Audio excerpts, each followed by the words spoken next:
Hello, welcome to today's video. Today is the day that local elections are being held, so that's what we're going to be talking about. So I'm sure you're aware of the Respect My Sex campaign which Women Uniting have been running all over the country in the run-up to these elections today. All of those organisations that were part of Women Uniting have really made a good show of themselves. The campaign encouraged those of us who are voters in these elections to ask questions of our local candidates. So I did just that. So, what did I ask my local candidates? I'm going to show you the email that I wrote. Dear candidate, I'm a resident of ward, and I would be interested to learn of your position on the following issues. Is there going to be a hustings ahead of this year's local election? Sex is a protected characteristic, but some councils have favoured the concept of gender over the protected characteristic of sex, which affects the provision of all single-sex services. I would like to know if you will respect my sex.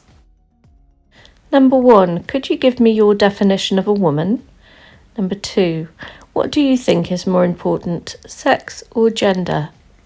Number 3, do you see any safeguarding issues arising by prioritising gender over sex?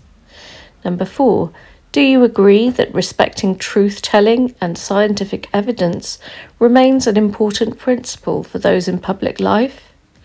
5, some councils have begun replacing women's toilets with gender-neutral toilets. Do you support this? Number 6, would you be prepared to use planning and building regulations to ensure large private businesses retain women-only spaces? 7, many councils have spent taxpayers' money allowing political lobby groups into schools to conduct training which consists of indoctrination and frequently misleading interpretations of equality law. Do you agree with this? Number 8, many councils have allowed Drag Queen Story Hour into public libraries. Do you regard this as a safeguarding issue? Why? Number 9, do I have the right to receive personal or intimate care from female care workers? 10, do my daughters have the right to single-sex toilets at school? Number 11, do my daughters have the right to single-sex accommodation on school trips? Number 12, do women have the right to single-sex provision in hospital wards? Number 13, do women have the right to single-sex provision in rape crisis services? Number 14, do women have the right to single-sex provision in prisons? Number 15, how do you plan to defend the women-only spaces and services that are provided by my local council? Brackets, toilets, changing rooms, provision in schools, rape crisis, etc. Close brackets. I would love to learn your answers to some or all of these questions by return email. With thanks, Claire, resident. What reply did I get from my local candidates? Well, I got a big fat 0 responses. I got one acknowledgement email from my local Liberal Democrats. The other candidates that I reached out to the email addresses of the election agents rather than the candidates themselves. I want to be absolutely clear what I did.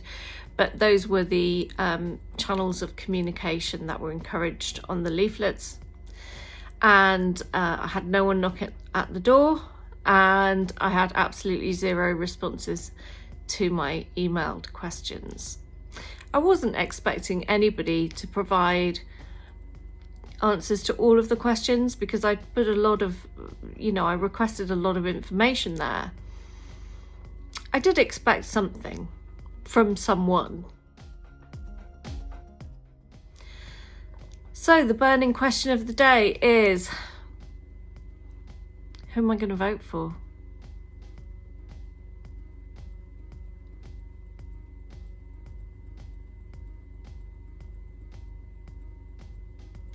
Really, I'm asking because I don't know.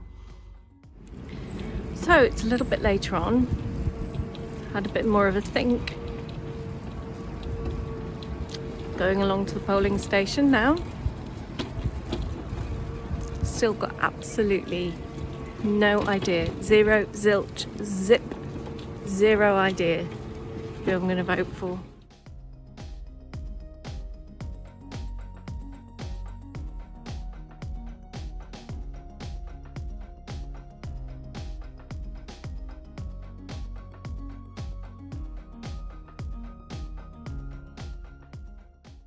So I managed to do quite a clever thing.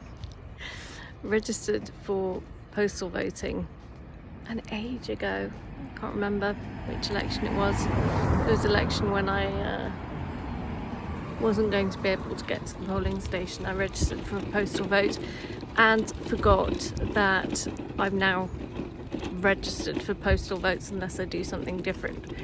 So went along to the polling station to vote, got told you've got a postal vote. So then I went home, found my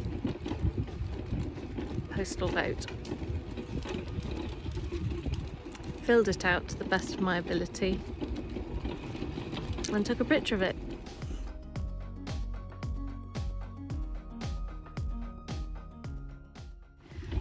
So when you have filled out a postal vote, you can actually take it to any polling station in the area, because idiots like me get postal votes and then forget to post them. In my case, forget you've got a postal vote entirely. So I'm just popping along with my filled out postal vote to a local polling station.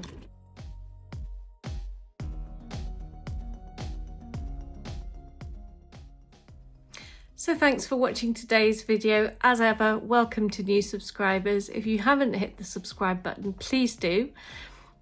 Do consider leaving me a like or a dislike if you liked or didn't like the video, and join the conversation. It's a lovely community. Please do leave a comment. It'd be great to talk with you and find out what you think. Thanks for watching today. If you want to support me practically, my PayPal link is in the description box, and I am ever so grateful for everybody that has shown me practical support. Thank you. So until the next time, take very good care of yourself, and I'll see you soon.